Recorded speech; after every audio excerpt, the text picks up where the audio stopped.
यदि भगवत मार्ग में चलते हो तो तुमको ये मानना पड़ेगा, तभी आगे बढ़ पाओगे। यहां घोर विपत्ति आ रही है तो समझ लो आगे बहुत बड़ी संपदा मिलने वाली है। यदि इस मार्ग में तुम चल रहे हो, कदम कदम पे तुम्हें परेशानियां आ रही, ये तो तुम्हें 100% मानना होगा कि जो ही तुम भगवत मार्ग में चलोगे सही ढंग से, दंभ पाखंड नाटकबाजी में नहीं, मनोरंजन में नहीं, ये बात आएगी। सही कदम उठाओगे भगवत प्राप्ति के लिए तो सबसे पहली बात होगी तुम्हारा मन जलेगा, बिल्कुल पसंद नहीं करेगा। शास्त्र प्रमाणित बात है, यद तग्गे विष्णु परिणामे अमृतोपमम, जिसकी शुरुआत विष जैसी लगे उसका परिणाम बड़ा अमृत जैसा लगेगा। विश्वास करो, ये परमार्थ ऐसा ही है, इसकी शुरुआत विष जैसी लगती। जैसे अब 2 बजे से उठना विष जैसा लगता है, लेकिन आपका अभ्यास हो जाए तो 2 बजे से जो साधना होती है ब्रह्म मुहूर्त को कई गुना बढ़कर लाभ देने वाली होती है। इसका जब परिणाम आएगा तो आप निहाल हो जाओगे, आप उन्मत्त हो जाओगे। विश्वास करो, सबसे पहली परमार्थ की वृत्ति में जलन पैदा होती। यदि तक के विष्णु, देखो अमृत पाने के लिए समुद्र मंथन हुआ, कितना कष्ट सहा गया। उस कष्ट में सर्वप्रथम क्या निकला? विष। परिणाम में क्या निकला? अमृत। अमृत निकलने पर भी अमृत अपहरण हो गया। पिलाया किसने? श्री भगवान ने। समुद्र मंथन किसके बल से हुआ? श्री भगवान से। समुद्र मंथन की प्रेरणा किसने दी? श्री भगवान ने। समुद्र मंथन का सारा उपाय किसने किया? श्री भगवान ने। बिल्कुल ऐसे ही परमार्थ है। हमको प्रेरणा किसने की परमार्थ की? श्री भगवान ने। सत्संग किसने दिलाया? श्री भगवान ने। गुरु बन के उपदेश कौन दिया? श्री भगवान ने। चलाया किसने? श्री भगवान ने। अब ये जो विष उत्पन्न हो रहा है, हम जब भजन में बैठते हैं हमारा मन बड़ा गंदा गंदा सोचता है, हमारे मन में जलन होती, बड़ी अशांति हो जाती, मन नहीं लगता। ये विष है, इसे शिवोहम भाव से पियो। मैं मन नहीं हूं, साक्षी बनो, मन के दृष्टा बनो, जलने दो इसको। इसने पापाचरण किया है, इसने पापाचरण का संकल्प किया है, इसके विचार गंदे इसमें भरे हुए हैं, जलने दो, ये परिपक्व हो जाएगा। स्वर्ण जैसे अग्नि से जल करके चमकने लगता है, उसका विकार दोष नष्ट हो जाता है। ऐसे मन जल जल कर निर्दोष हो जाता है। जो उस जलन को सह जाता है उसी को साधु कहते हैं। सहाय सो साधु, वही महात्मा है जो टूटा नहीं। यम ही न व्यथ्यन्ते ते पुरुषम पुरुषर्षभ, जो व्यथित तो नहीं हुआ इससे, वही आगे बढ़ गया। जो टूट गया वो बिखर गया। तो भगवत मार्ग में ये जलन है, तो संसार मार्ग में ये तो ज्वाला है, और बराबर ज्वाला है। इसमें तो अग्रे शुरुआत में केवल जलन है, बाद में परमानंद है, और इसमें शुरुआत में थोड़ा आनंद जैसा लगता है। यद तज्ञे अमृतोपमम परिणामे विष्णु, यह है रजोगुण संसार का मार्ग। इसमें भोगों में तत्कालिक सुख लगता है, लेकिन परिणाम बड़ा भयंकर विश्वत होता है। परमार्थ में प्रारंभ में विश्वत लगता है, लेकिन अंत में इसका जो परिणाम वो महाअमृत है। परमार्थ शुरुआत में विष जैसा लगता है। इसलिए समझिए, श्रीपाद प्रबोधानंद जी महाराज बड़े विज्ञ महापुरुष हैं, प्रेमी महापुरुष हैं। वो कह रहे हैं, घोरा मापद मत्र संपद मिवा वज्ञांच सनमानव। हे भाई, यदि तुम वृंदावन वास कर रहे हो, भगवत मार्ग में चल रहे हो, आराधना प्रारंभ की है, तो आपदा अंदर की और बाहर की जलन को सह जाओ। संपत्ति मानकर सहत सहत बाढ़े भगति गृह तन गुरु हित गार, जो सह गया, अपने जीवन को गुरुदेव के चरणों में निछावर कर दिया, वो महासंपत्ति प्राप्त कर ली, दंपति संपत्ति पाई है। श्री श्यामा श्याम रूपी संपत्ति मिल जाएगी। और इस मार्ग में जब चलोगे आप, तो तुम्हें सपोर्ट देने वाला कोई नहीं मिलेगा। भगवान और भगवान के प्रेमी संत जनों के सिवा अब भगवान तो अव्यक्त हैं, प्रगट में तो प्रारंभ में हाथ पकड़ते हुए नजर नहीं आते, होता उन्हीं का बल है, पर अव्यक्त रहते हैं। दूसरी बात, संत जन जो सहयोग करने वाले हैं, तो जिनमें सहयोग की सामर्थ्य होती है वो निरपेक्ष रहते हैं, और जिनमें सामर्थ्य नहीं होती उनके संग से हमारा साधन बिगड़ जाएगा। बड़ी समस्या है। इसीलिए कहा इस मार्ग में साथी कोई नहीं होता। आपको श्रवण करके, आपको शास्त्र के वाक्य पकड़ करके अपनी अनुभूतियों के बल पर इस मार्ग में चलना होगा। चल चला चल राह में अनुभूतियों का ले सहारा, कौन तेरा साथ देगा व्यर्थ में किसको पुकारा। एक गंगा किनारे एकांत स्थल में जब टिके हुए थे तो एक विक्षिप्त से ऐसे दिखाई दे रहे थे, उन्मत्त, ऐसा लग रहा था कि ये पागल है। खंडेर था वहां, कुछ समय तक रुके निम्बुआ घाट के पहले।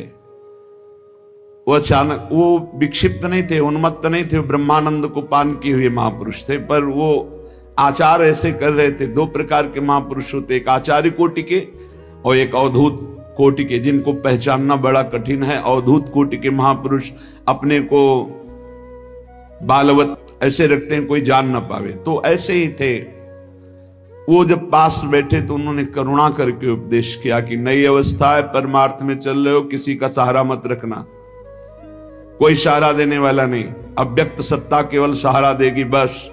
तो उन्होंने ये पद सुनाया था, हमें पूरा याद नहीं, बहुत सुंदर सुंदर शब्द थे, बस उसकी पहली पंक्ति याद। चल चला चल राह में अनुभूतियों का ले सहारा, कौन तेरा साथ देगा व्यर्थ में किसको पुकारा। चल चला चल राह में अपनी अनुभूतियों का सहारा, एक एक कदम में जो भगवत अनुभूति हो रही, जो उनकी कृपा हो रही, जो हमें संभाल रहे हैं, हमको उसका आदर करना है, बार बार स्मरण करना है कि मेरे ऊपर हरिजू की, गुरु जी की अपार कृपा है। तो आपदा को, विपत्ति को, असुविधा को, दुख को हमें गले लगाना है, हम परमार्थ के पथिक है।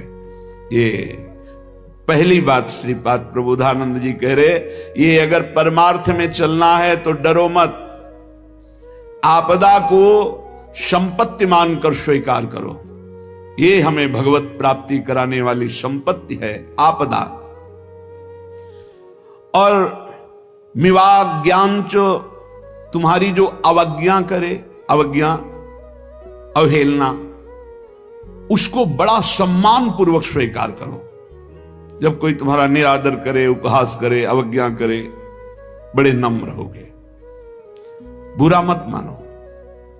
तुम्हारी अवहेलना हो रही है तो तुम्हारे अहंकार पर चोट डाली जा रही, वो नष्ट होगा और परमार्थ प्रकाशित हो जाएगा। ये परमार्थ उल्टा मार्ग है।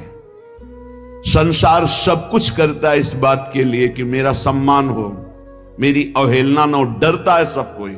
और साधु इस बात की आकांक्षा करता है कि अब देखें मेरा अपमान होगा तो मेरे हृदय में कितना दोष रह गया है, कितनी जलन होती है, कितनी अशांति होती है। यदि मुस्कुरा के सह गया तो भगवान की बड़ी अपार कृपा, उसने अवज्ञा की, अपमान किया, अवहेलना की, और आप मुस्कुरा के निकल गए। यही तो परमार्थ के पथिक की उन्नति है, यही अध्यात्म की उन्नति है। श्रीपाद कह रहे हैं, सन्मानवन निंदाम, वो तुम्हारी निंदा कर रहा, तुम उसका सम्मान कर रहे हो। यह है परमार्थ के पथिक का हृदय। सामने वाला निंदा कर रहा, करत जे अनुसहन निंदक तिनहु पे अनुग्रह कियो, और आप उसका सम्मान कर रहे हैं। ये केवल लिखा हुआ है नहीं, महापुरुषों के जीवन में देखा गया। किसी मूढ़मती को कुछ रुपए देकर पूज्यपाद सिउड़िया बाबा जी के ऊपर प्रहार करने के लिए राजी किया गया। ईर्ष्या बहुत बड़ा शत्रु है, ये किसी के भी हृदय में स्फूर्ति हो सकती है मात्सर्यता की, ईर्ष्या की, जिसे भगवत प्राप्ति नहीं हुई, तो प्रायः ये बड़े बड़े साधकों में भी हो जाती है। तो पूज्य बाबा का वृंदावन में जय जयकार मची हुई थी, एक स्टेशन बन गया था कृष्णाश्रम। स्वामी अखंडानंद जी के करत जे अनुशहन निंदक तीनों पे अनुग्रह कियो। ये भगवत मार्ग है, इसलिए यदि भगवत प्राप्ति करना है तो श्रीपाद कह रहे हैं संपद मिवा वज्ञांच शन मानव निंदाम संस्तुतवत। अवज्ञा, अपमान और निंदा को सम्मान और स्तुति के समान मानकर सह जाओ। सखी निरिपुन्नैः स्वम महामूर्तिवत। यदि तुम्हारे प्रति कोई बहुत प्यार का व्यवहार करता है, देखो उल्टा है यहां मार्ग, तुम्हें बहुत प्यार करता है तो तुम्हारे भौं चढ़ जानी चाहिए। क्या है? क्यों बार बार देख रहे हो? क्या है? जब हम कह रहे हैं भजन करो, जा क्यों बात कर रहे हो? वो प्यार कर रहा है, सखी नहीं, वो सख्य भाव, वो मित्रता, वो प्यार कर रहा है। आपकी उदासीनता और आपका दर्शन ऐसा होना, रिपुन नहीं, उल्टा। आपकी निंदा कर रहा है, अवज्ञा कर रहा है, अपमान कर, आप उसे दुलार कर रहे हैं, आप उसका सम्मान कर रहे हैं। आपको जो प्यार कर रहा है, आप उससे तिरछी चितवन से देख रहे हैं, आप कठोर शब्दों से बोल रहे हैं। परमार्थ का विषय कैसे कोई सह पाएगा इस बात को? हमारा अपमान करे उसे हम प्यार से देखें, हमें जो प्यार से देखे हम उसे कठोरता सा बरताओ, बोले यही परमार्थ की। क्यों? फंस जाओगे। जो गाली दे रहा है उसे फंसोगे नहीं, जो तुम्हें अपना बनाने की कोशिश कर रहा है उसमें फंस जाओगे। ये जन्म जन्म का फंसाव काटने के लिए हम आए हैं, सबको भगवत भाव से। कोई ऐसा नहीं होना चाहिए एकांत में जिसका हमारा चिंतन बने। एकांत में चिंतन केवल प्रभु का। गुरुजनों के द्वारा, महापुरुषों के द्वारा जो प्रियजन है उनसे उनका रुक्ष व्यवहार होता है, क्योंकि वो निरपेक्ष होते हैं, तभी काम बनता है। जो तुमसे प्रियता करे, अब ये संसार का सूत्र नहीं, अध्यात्म का सूत्र है। संसार का सूत्र है कि वो एक मृदु वचन बोले, तुम 5 मृदु वचन बोलो, संसार का सूत्र अलग। और यहां है कि वो 5 गाली दे, तुम मृदु वचन बोलो, और वो मृदु वचन बोले तो तुम रुक्ष भाव करके चल दो। वो साष्टांग प्रणाम कर रहे, तुम देख ही नहीं रहे, वो गाली दे रहे पाखंडी, तुम मुस्कुरा के प्रणाम कर दिया। ये मार्ग है कैसे? परमार्थ का मार्ग। बहुत बहुत ही, ये तभी तो कहा जाता है भगवत प्राप्ति अत्यंत कठिन है। पर कुछ नहीं, लक्ष्य बन जाए तो कुछ नहीं, लक्ष्य बन जाए तो सब कुछ सहेंगे। और कह रहे स्वम महामूर्तिवत, अस्वस्थ अवस्था में अपने को महामूर्तिवत, कुछ नहीं, कहीं कोई कष्ट नहीं। बिल्कुल हमारी बात मान लीजिए, अरे बहुत कष्ट है, बिल्कुल अनुभव होगा कष्ट है, कोई कष्ट नहीं। बस उस समय सोच लो, क्या प्रियाजू के नाम में, प्रियाजू के चरणों में स्थिति, ये नाशवान है, इसको तो मरना है, इसको भोगना है। राधा, बस अब करते रहो जो करना है। जब तक इसकी स्वीकृति रखी जाती है तब तक अपमान चुभता है, निंदा चुभती है। इसी की स्वीकृति को नष्ट करने के लिए ये उल्टा पद्धति बताई गई है। संसार की पद्धति में मान प्रिय है, अपने को जो प्यार करे, अपने की जो स्तुति करे, अपने जो अनुकूल चले, वाह।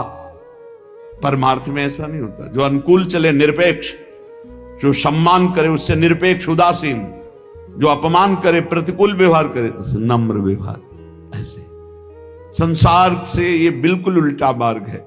श्रीपाद कह रहे हैं अस्वस्थ अवस्था में मूर्तिवत, जैसे मूर्ति में कुछ करो कोई फर्क पड़ेगा, ऐसे मूर्तिवत। और मूर्तिवत ही नहीं कहा, महामूर्तिवत। जड़ है ये शरीर, भोगे अपना कार्य, भोगना है इसको तो भोगे। मात्सर्याणि सुमित्रता में, तुमसे जो ईर्ष्या करे, मात्सर्य करे, डाह, उससे मित्रता का व्यवहार कर। राधे श्याम श्री हरिवंश, वो देख के चल रहा है, प्रणाम। ये पक्का सूत्र समझ लो, अगर बचना है ईर्ष्या से, अभी संभाल लो, नहीं तो हिसाब किताब वृद्धावस्था में देता है ये मन। रात दिन न नींद है, नींद अपने आप कम होती जाती है। हमें लगता है 50 के बाद तो स्वाभाविक कम होने शुरू हो जाती है, अवस्था के अनुसार। जैसे नई अवस्था है तो जगाए से जगते नहीं, बच्चे हैं अवस्था, यौवन अवस्था में सम रहती है, समय से नींद समय से। वृद्धावस्था में एक कम होने लगती है, नींद कम होने लगती है, अन्न आदि ग्रहण कम होने लगता है, पर वासना बढ़ने लगती है। उपासना नहीं तो वासना ही वासना बुढ़ापे में रह जाती।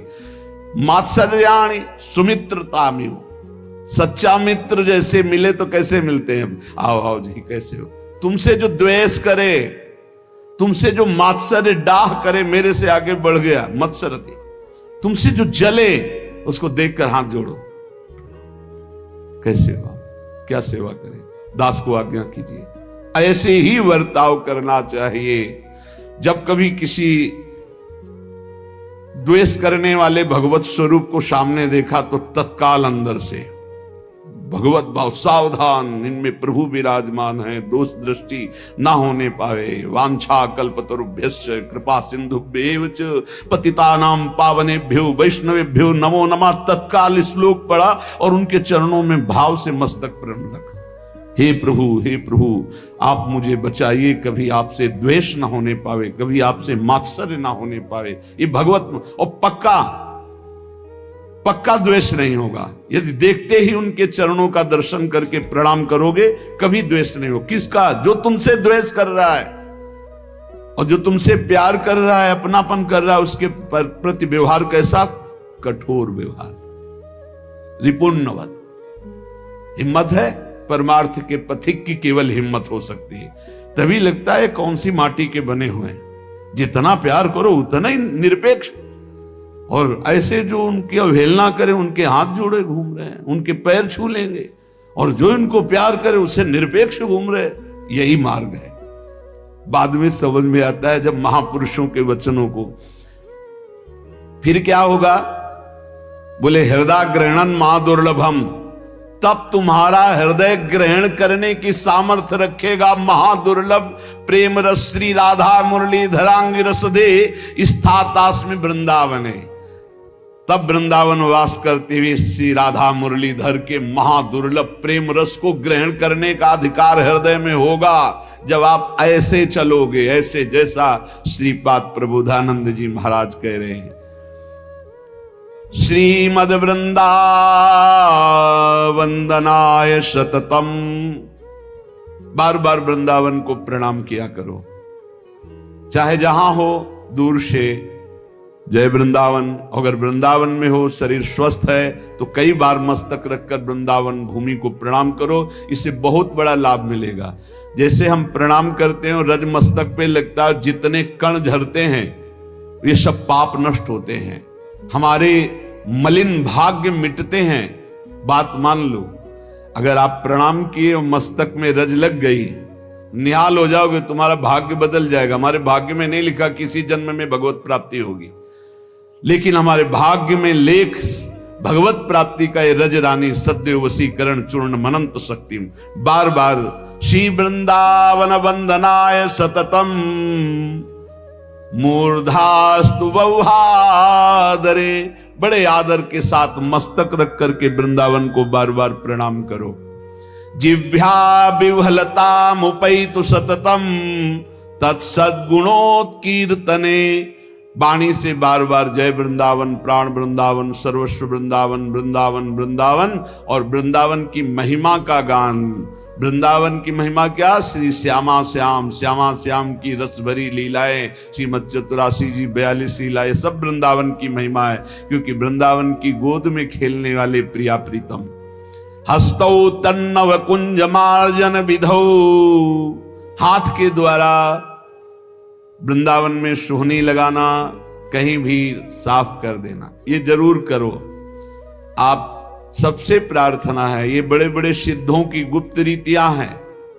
धाम की सेवा बहुत बढ़िया बन, जैसे यमुना किनारे गए, देखा 10-5 दोना इधर उधर पड़े, उनको उठाया, दूर जा करके फेंक दिया, थोड़ा हाथ फिर यमुना जी से प्रक्षालन करके आचमन की, थोड़ी सेवा, कहीं भी आपको गंदगी दिखाई दे वृंदावन में, आप थोड़ी सेवा कर दो, तुम्हारे हृदय की गंदगी नष्ट हो जाएगी, तुम्हारे भाग्य की गंदगी नष्ट हो जाएगी। मान लीजिए वो संत शायद पधार गए, हम देखा करते थे वो प्राय नाली और ऐसे साफ करते। तो एक दिन पूछा, सुनरक रोटी लेने जा रहे थे, कि बाबा आपकी बड़ी रुचि है इस सेवा में। तो उन्होंने कहा हमारे गुरुदेव ने हमें इसे योग्य समझा और हमें आदेश किया है कि वृंदावन की गलियों को, वृंदावन की नालियों को साफ किया करो। गुरुदेव के प्रताप से मुझे भजन में जो सुख नहीं मिला वो सुख इसमें मिला। वो यहां से कहीं भी कोई क्षेत्र नहीं हो, किसी भी क्षेत्र में निकले, अगर गंदा वहां का है तो सोनी साथ है, सोनी लगा दिया, साफ कर दिया। ये परम पावन धाम है। हस्तो तन्नव कुंज मार्जन विधौ, संपूर्ण वृंदावन श्री जी का महल है। कहीं भी आपको दोना पत्तल कुछ ऐसा दिखाई दे रहा। बड़ी सामर्थ है इस सेवा में, धाम सेवा में बड़ी सामर्थ है। श्री राधा कुंड में कहे जैसे कभी कोई ऐसा, तो वो एक संत भगवान यही सेवा करते थे, पूरे राधा कुंड में घूम घूम करके पोछा लगा देना, सोनी लगा देना, कहीं कुछ फेंक दिया उसको उठा करके नियत स्थान पे डाल दें और भजन करना, माधुकरी मांग के पाना। 12 वर्ष का गलित कुष्ठ आया था, 12 वर्ष का, प्रार्थना की कि मुझे स्वीकार करो। उन्होंने कहा मेरे पास समय नहीं, इतनी सेवाएं हैं। फिर आया, हम रात दिन भुगता कर 6 वर्ष में, बोले इतना भी समय नहीं। आखिरकार 24 घंटे में 12 वर्ष के गलित कुष्ठ को भोगा। आप सोचो, महात्मा, माधुकरी वृत्ति करने वाले, भजन करने, सेवा के बल से 12 वर्ष के प्रारब्ध को 24 घंटे में भोग लिया। ऐसे ही बड़े बड़े प्रारब्धों का क्षय हो जाता है जब यहां आए आप ऐसे उद्दंडता पूर्वक व्यवहार किए, कहीं लघु शंका कर दिए, कहीं पान मसाला खा के थूक दिए, कहीं भी दोना पत्तल। अरे ये कोई शहर है? ये प्रियालाल का निज महल है। यहां गंदगी करके जाओगे, यहां असत आचरण करके जाओगे तो लाभ नहीं ले पाओगे, अपने सुकृत नष्ट कर दोगे। ये सीधाम वृंदावन है। यहां अगर लाभ लेना है तो सेवकाई जरूर